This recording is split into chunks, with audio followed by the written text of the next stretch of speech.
আসসালামু আলাইকুম দর্শক বন্ধুরা। আপনারা ভাবছেন হয়তো বা আমি জঙ্গলের ভিতরে কি করছি। আসলে এটি জঙ্গল না, এটি হচ্ছে একটি এলাচ ফল গাছ। আপনারা সবাই চেনেন কিনা জানি না, সেই এলাচ ফল গাছটি আপনাদেরকে আজকে দেখানোর জন্য এসেছি। এটি আমাদের বাংলাদেশে ওইভাবে প্রচলিত না। গৃহিণীরা বাসাবাড়ির আঙিনায় অনেক সময় বিভিন্ন ফল গাছ লাগিয়ে থাকেন। আসলে কৃষির সূচনা একজন নারীর হাত ধরেই শুরু হয়েছিল।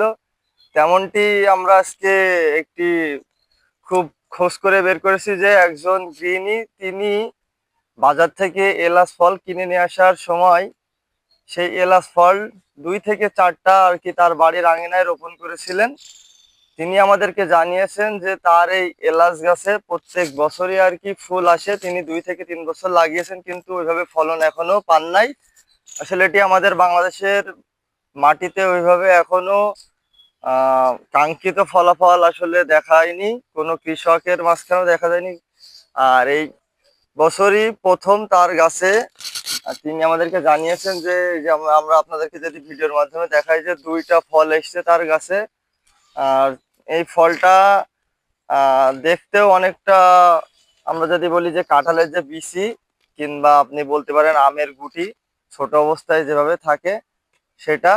আর এই এলাচ গাছটা দেখতে অনেকটা, আপনি বলতে পারেন যে হলুদের পাতা যেমন হয় ঠিকই হলুদের পাতার মতো, কেউ বাঁশের পাতার মতো বলতে পারেন, কিন্তু হলুদ গাছের থেকে অনেক বেশি পরিমাণে এই গাছটি আর কি পাতাটা অনেক লম্বা। আর এই এলাচ গাছ কিন্তু মশলা জাতীয় একটি ফসল। এটি আমাদের প্রত্যেকেরই আর কি ফ্যামিলি যে হচ্ছে রান্নার কাজে, যে মাংস রান্না বলেন, বিভিন্ন হচ্ছে খাবারের স্বাদ বাড়িয়ে থাকে এলাচ ফল। তাই তারই ধারাবাহিকতায় একজন গৃহিণী তিনিও তার বাড়ির আঙিনায় এই গাছটি রোপণ করেছেন।